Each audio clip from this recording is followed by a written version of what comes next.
My name is Robert Ciepiela. And I'm Monika Ciepiela. And we're the owners of Revived Exteriors in Arlington Heights, Illinois.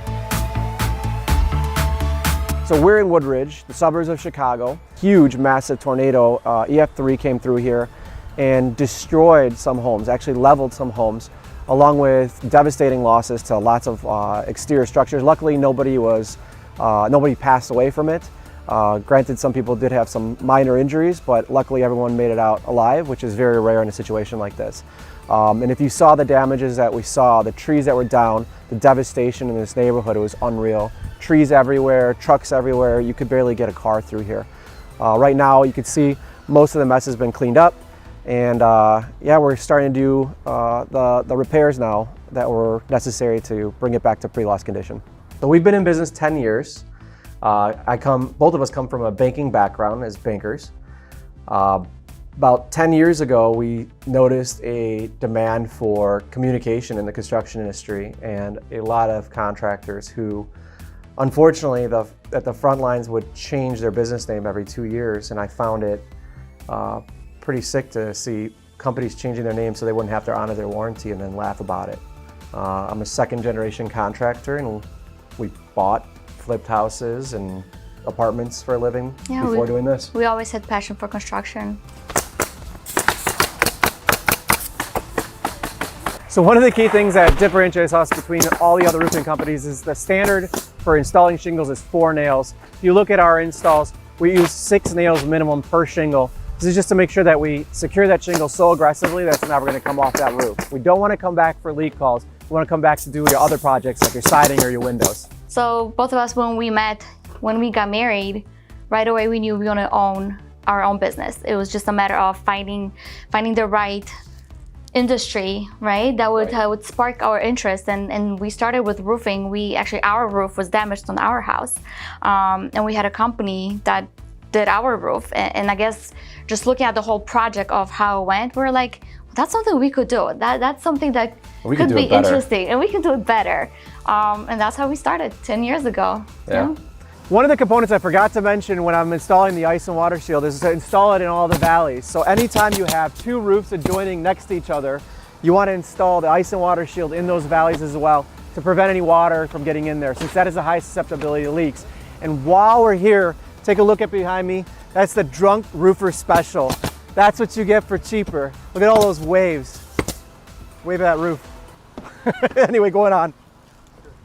I learned from my parents, they're both entrepreneurs, that your word is the most important thing, and following through on your word is essential. And if you're not willing to do that, don't start the business, pick something else. We keep getting the same question from people: how is it working together in a business?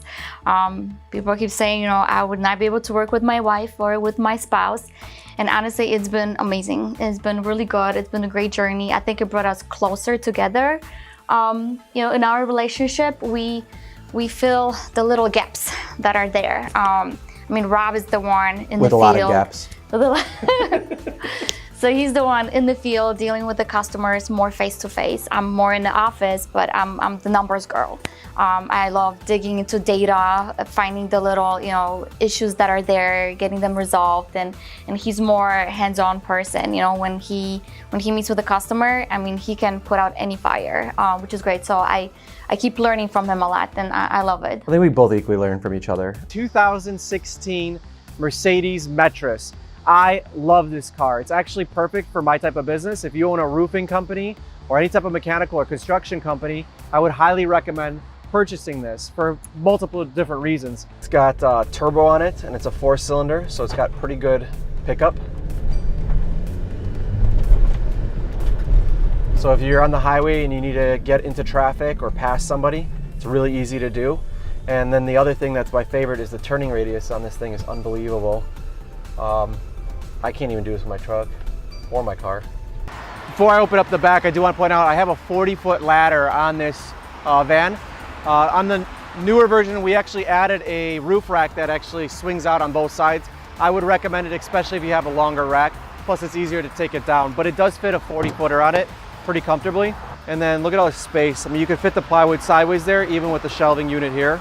So the first year was the hardest year for us. We started with a very low budget. We went down to 1 salary versus 2. and it made it pretty difficult. Then we found out we were pregnant. Yeah. And now all these thoughts that never came through your head about how am I going to provide and what are we going to do for our kids came up. So it was very challenging. And then everybody always asks you how you're doing, and the question is a good question, but it's a hard answer to give, because if you tell people it's a struggle or the struggle is real, nobody wants to work with somebody that's struggling. Yeah. People want to work with people that are successful and they're doing well. I mean, we love Arlington Heights. Rob pretty much grew up in here since he was 5.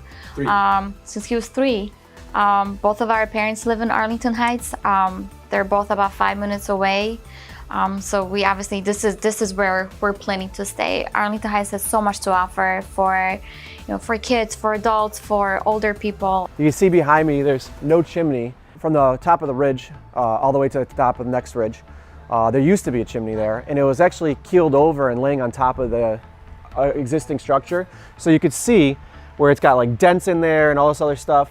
We had to build a structure behind it as a temporary structure that was holding up the back as a brace, and we framed it out, and this way when we were actually taking down the brick, we would take it down piece by piece but not risk damaging further damaging the home. So there's a ton of damage from that windstorm, but what you have to keep in mind is not so much just the wind that causes the damage, it's the flying debris. And if you look over here, you got these trees that were knocked over and they were uprooted. You can actually see the roots are still showing on all of them. Behind me, you'll see that there was this temporary fencing barrier that was put up. And if you look, there's thousands and thousands of homes where they have no fences around them right now because they were torn apart. That debris ultimately got flung into the siding, would leave holes in it. Sometimes you'll see actual little twigs stuck inside the siding. There was one over here where it actually punctured through, and it wasn't even that big of a piece, but you can imagine it's like a projectile, like a bullet that gets thrown at 100 miles an hour. So it's gonna definitely cause some devastating loss to your home.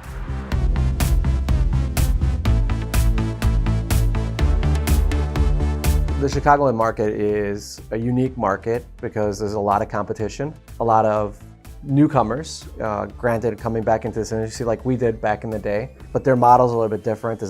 We do a lot of restoration from after hail and windstorms or tornadoes as of 2021.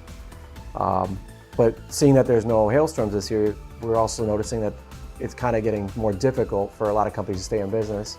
And luckily we've been able to build a brand and advertise in the right channels and hopefully gain all our neighbors' respect to give us the opportunity to provide them with their roof and siding and gutters and everything else. And we're always looking to improve. I mean, we have weekly meetings just talking about the struggles throughout the week, how do we improve, always learning from our mistakes. So we're always trying to improve. You have people with trees that hang right over their home, and although it does provide some shade and it's probably some value to that, it's one of the biggest things I see as a culprit to why people get roof leaks. So picture this, you have a windstorm, just like maybe that tornado that we just saw that maybe isn't affecting this house, but the winds are pretty aggressive.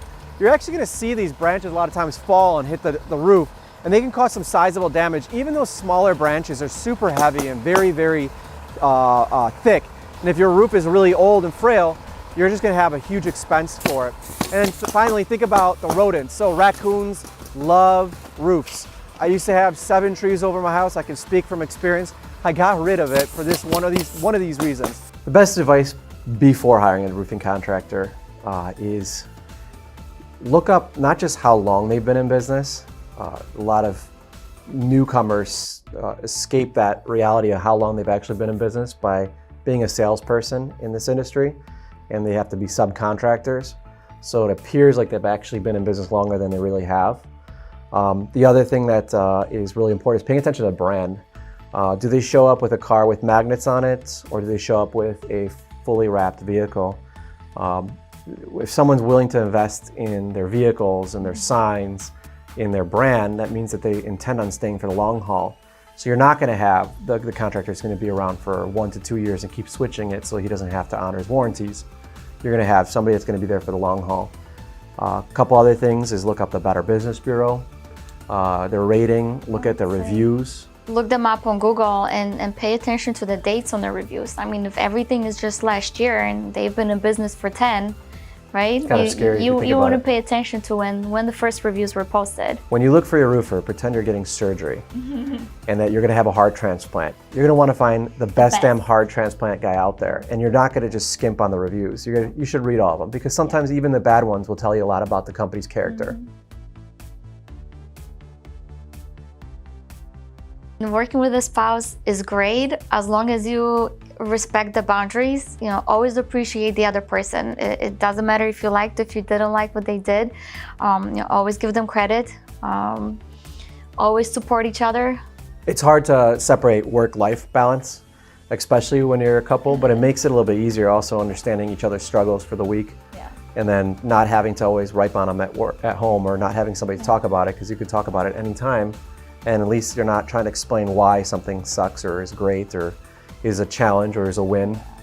And if you work together, it's a family business. Get the kids involved. Our kids, I mean, they love being here at the office. They love going to a job site.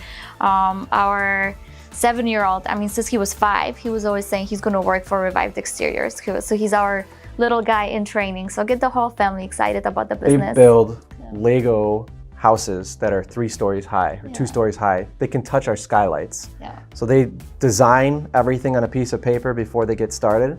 They come up with where the bathroom will be, where the second story will be, where they'll have a bunk bed, and they structure everything together. Then they put a roof over it. It's pretty cool. Yeah. It's exciting to see that they have a passion for this stuff too.